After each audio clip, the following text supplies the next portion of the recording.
Good morning, everyone. I want to give a quick shout out to all the food service workers who are now back to work. I just ate at a place yesterday that was great. And the employees were wearing masks, but a lot of people in the place weren't because, like, it makes sense for people that are eating and drinking to not wear masks. But I just feel really bad that we have to live in an economy where instead of people being taken care of, they're forced to go back to work during a pandemic. And it's like our economy has reopened, but coronavirus is not over. There's spikes in cases all over the country. People are getting sick and dying because a lot of those places don't have health care. And it's just the thing that we call everything about our American structure has just immediately collapsed. And then at the same time, there was the uprising of I'm going to say the George Floyd Civil War in shorthand, but the Black Lives Matter movement that evolved into a civil war against authoritarianism and fascism. And something that people are ignoring is that the Black Lives Matter protesters are wearing masks and gloves and are protecting each other. But the people that went out there and protested for the government to reopen, those were the people that were not wearing masks. Well, some of them were wearing gloves because they had AK-47s and it's better to handle guns and stuff with gloves, not your bare hands. But they were wearing the gloves for guns. They weren't wearing them for protection. The people out the Black Lives Matter things, they wear masks. We wear masks. A lot of people wear gloves. Some people have made efforts to social distance at protests. I've seen a lot of pictures of people all over the world standing in circles that somebody else has measured out to be 6 feet apart. And also a lot of these police officers that are out here violating people's rights also aren't wearing masks. So, back to food service. And also not really leaving that protest thing I was talking about because that's what a lot of people were out there yelling in people's faces about. A lot of those people are the people that they rely on tips because they make like $3.14 or something.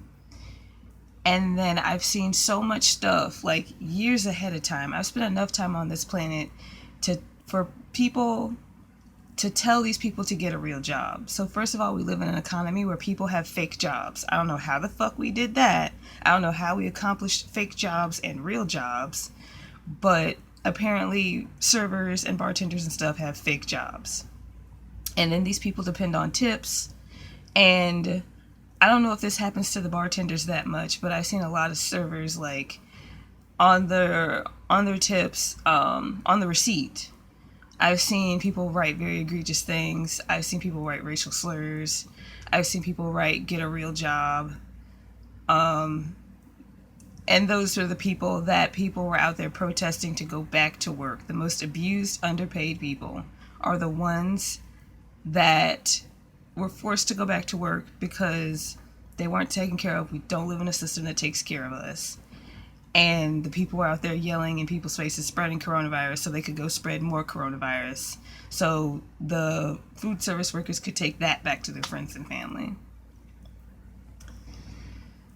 And America is a disgusting country. We're a disgusting society, and things need to change.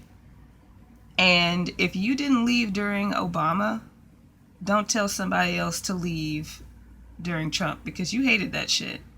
And us being here means you don't get to be comfortable. So we definitely need to stay. And if you hate other Americans, you are the one who needs to leave because you are the fascist. We had a whole war about this. You can't be a Nazi and an American at the same time. We literally have a constitution that says that that's not allowed. Now, we do have a constitution that allows slavery, obviously, and a whole bunch of other dubious things. But that's why we have amendments. Like, we can amend that shit. Of course, it's not a process that happens overnight.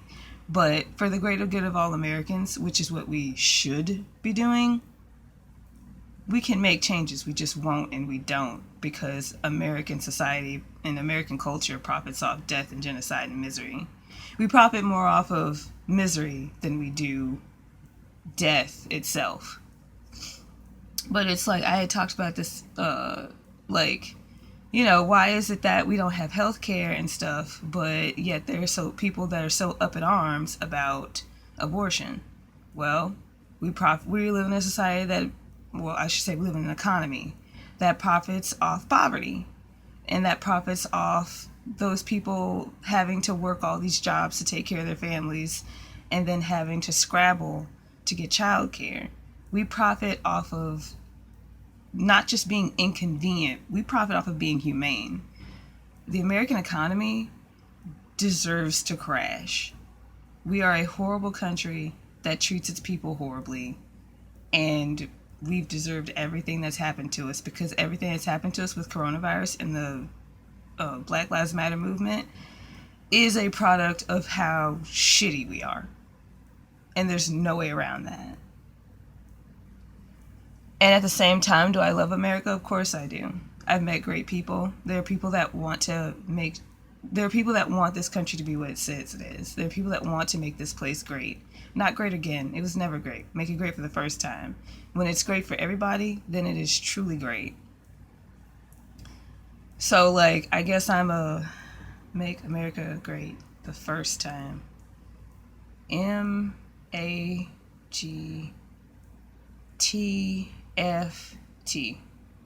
We'll figure that out. MAGAFET. America great. The first. MAGTFAT. We'll figure it out. Everybody gets an acronym. So, yeah, like, if you're gonna be out there, like, going to these places, you better be out there tipping these motherfuckers. And if you're not, you're gonna get a special place in hell for being a part of the system that puts people at risk during a fucking pandemic and not making sure they get paid. And also, I know that there's a pros and cons to the tip system, and a lot of reasons. A lot of people that work in that area, like bartenders and waitresses, do it for the tips because that's money they get to take home right away. A part of me wants to say get rid of tips because it feeds into that fake job thing, and the other part of me is like, give them $15 an hour and tips. Like, don't let them lose out on this thing that they can still benefit from because of why they do this job. And honestly, as somebody who's worked for tips, the tips does make it worth it. If you work for a place that has business and makes tips, that's what'll keep you coming back the next day, no matter how much you don't like it. If you made some hundreds of dollars in tips, depending on how y'all share tips or whatever, hell yeah. But, like, can we at least up the minimum wage for tipping from, last time I saw it was like $3.14. I mean, if we know that $15 isn't a living wage in a lot of places, paying $15 an hour and up everybody else, or fix the fucking economy and let's, like, get rid of this, whatever, inflation, depression, whatever the fuck is happening, to make dollar amounts more obtainable. Like, this whole fucking thing needs to be broken down and revamped. We've been doing the same shit for hundreds of years, and it's obviously not working for the current population. So that's today's thing. Y'all take care of yourselves and each other. Fuck the police. Black Lives Matter. Bye.